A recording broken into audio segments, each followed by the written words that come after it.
Berita Ferdi Sambo terbaru, kubu Kuatmaruf Sambo, CS. Laporkan Hakim Wahyu Imam Santoso, yang vonis mati Ferdi Sambo ke Komisi Yudisial. Tapi sebelum kita kumpas tuntas beritanya, seperti biasa tenangkan dulu jiwa raga Anda, rileks, santai, hilangkan sedikit penat dan siapkan secangkir kopi hangat. Berikut berita selengkapnya.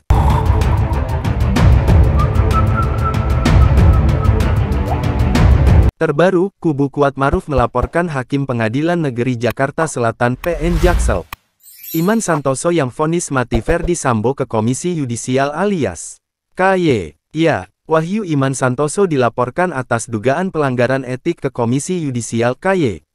Diketahui, Wahyu Iman Santoso adalah Ketua Majelis Hakim yang menjatuhkan vonis mati untuk Ferdi Sambo. Ferdi Sambo merupakan terdakwa dalam kasus pembunuhan berencana terhadap Nofriansyah Yosua Huta Barat atau Brigadir J. Wahyu Iman Santoso dilaporkan ke KY oleh kuasa hukum Kuatmaruf, mantan ART, Ferdi Sambo dan Putri Chandrawati. Tim penasihat hukum terdakwa Kuatmaruf mendorong Komisi Yudisial KY segera memproses dugaan pelanggaran etik yang dilakukan oleh Ketua Majelis Hakim, perkara pembunuhan berencana terhadap Nofriansyah Yosua Huta Barat atau Brigadir J. Wahyu Iman Santoso, Koordinator Tim Penasihat Hukum Kuatmaruf, Irwan Irawan berpandangan bahwa dugaan pelanggaran etik yang dilakukan oleh Hakim harus segera diproses. Apalagi, perkara yang diperiksa oleh Hakim yang dilaporkan adalah kasus yang menjadi perhatian publik.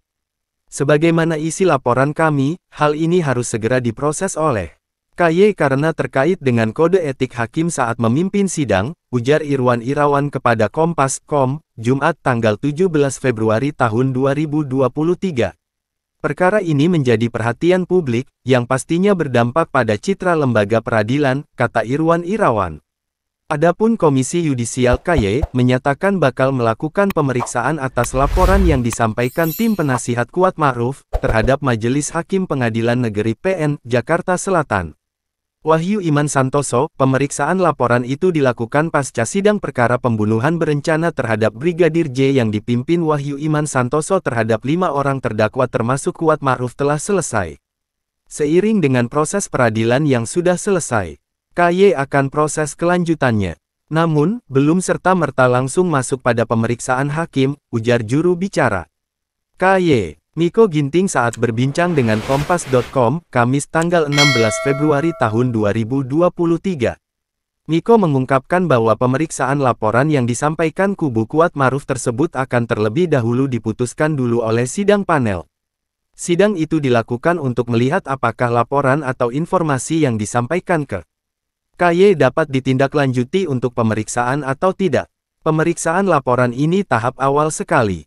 Jadi belum tentu dinyatakan bersalah melanggar kode etik dan belum tentu tidak melanggar juga, kata Miko.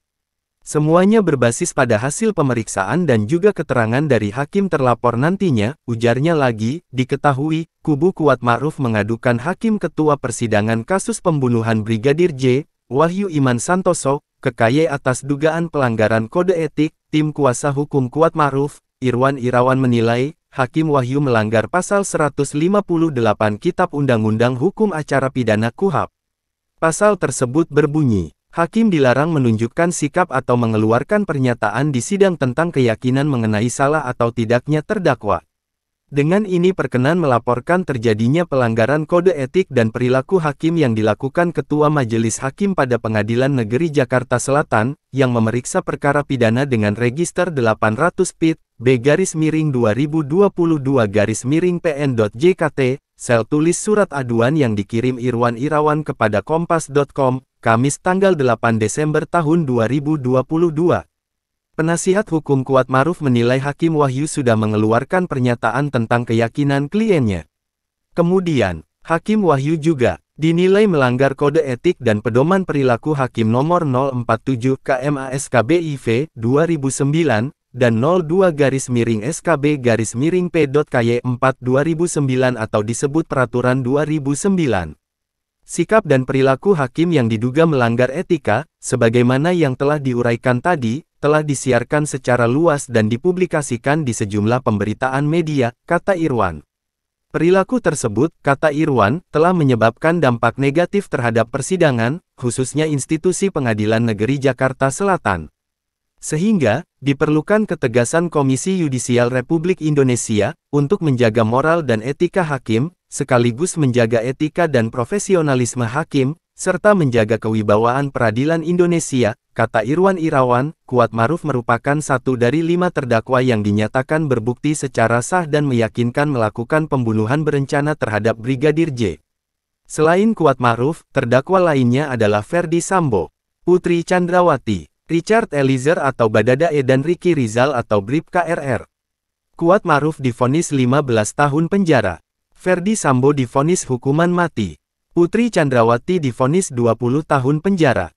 Ricky Rizal divonis 13 tahun penjara, dan Richard Eliezer divonis 1,5 tahun penjara.